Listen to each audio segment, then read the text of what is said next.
Hello everyone and welcome to my channel, Food Science on a Budget. My name is Catherine. I'm a Danish food scientist and powerlifter living in Vienna, Austria. On my channel I give you content related to food, and I've given you a bunch of grocery hauls, but there hasn't been a lot of meat in them, and in some of them I've commented that we have a bunch of meat in our freezers. So I figured I could give you a freezer tour to show you what we have. So we have a small freezer here in the kitchen, and then we have a larger one in the pantry. So let's start with the small one. So this is our small freezer, 3 drawers. The first one here, we have some rye bread. It's South Danish rye bread that we brought home from Denmark, and I sliced it and froze it, and I just take up however many slices I need for that meal, and then either let it thaw on the table or put it on the toaster and fry it, or toast it, whatever. Then we have some smoked tofu that we didn't eat in time, so I just froze it and we'll eat it whenever. And I think this is some plum puree that we made to make a fruit tart, but we never got around to it. Then we have these sausages. It's again a South Danish specialty. They're kind of coarse and smoky, and they're traditionally eaten around New Year's with potatoes and kale and other types of meat.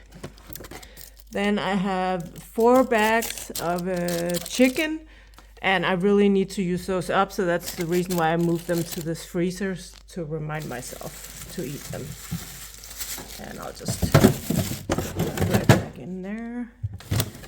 And then in this one, it's mainly vegetables and homemade bread. So we have spinach, broccoli, peas, and I think these are beans, yeah. Some homemade ciabatta, some more ciabatta, and I need to put a tie on that one. And I think these are some, they have some prune and marzipan filling, and this is a carrot roll. And then the last one, kind of full, some liver pate that my husband made at work, and yeah, a bunch of those, and then pork tenderloins. I don't know what that's doing there. And then a bunch of small ice creams, individual serving size, that we really need to eat up.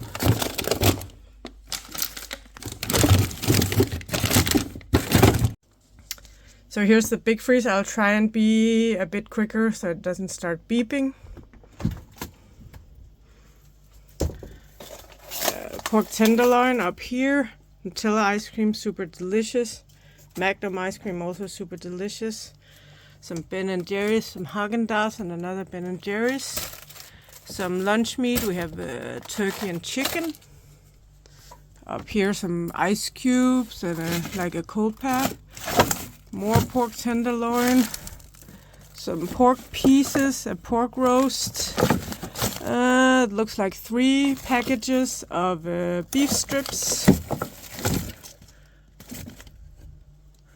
Then we have some homemade cinnamon rolls. My husband made those.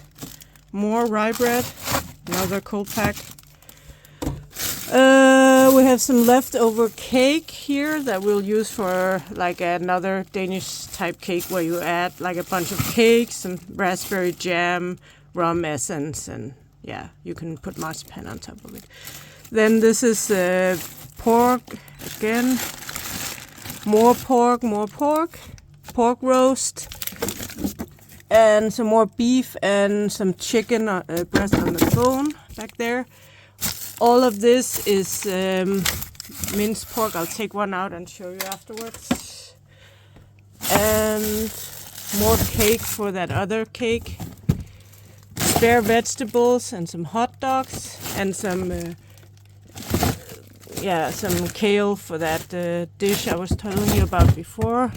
Oh, and some spare butter. Some salami, more carrot buns, and more Kopecks. So this is a 0.5 kilogram package of ground beef, and as you can probably see, it's very lean. In Denmark, you can buy in the supermarket beef with various fat percentages, and we used to always get the 2 to 7% fat, or at maximum the 4 to 10% fat when we lived in Denmark. But here in Austria we haven't been able to find that, but I found a butcher online that sells this super lean ground beef. So we buy it in bulk, and preferably I wait until they send me an email stating that they have a sale on it. It's obviously not super cheap. And you can choose how much you want in a package and obviously how much you want. And if you buy a larger quantity, it's cheaper. We usually get around 10 kilograms each time, and then packaged in 500 gram packages. And another advantage is that it's vacuum packaged, and I should probably make a video about that. So when you see ground meat in the supermarket and it's in these trays that have air above them and then clear plastic lid, that's what's known as a modified atmosphere packaging, MAP. And usually, at least in Europe, that consists of 80% oxygen and 20% CO2. The CO2 is for antibacterial effects, while the oxygen keeps the meat nice and red. It binds to the pigment in the meat, which is called myoglobin. Then when you have a vacuum package, obviously, or at least if the vacuum package is sealed correctly, you won't have any residual oxygen in there, so there's nothing to bind to the myoglobin. And that means that the meat takes on a purple hue, and that's perfectly normal for vacuum packaged meat. And the advantage then is that since there's no oxygen in a vacuum package, there's also no lipid oxidation and no protein oxidation. So it alters the texture. When proteins are oxidized, they become tougher. And lipid oxidation, we all know we don't want that.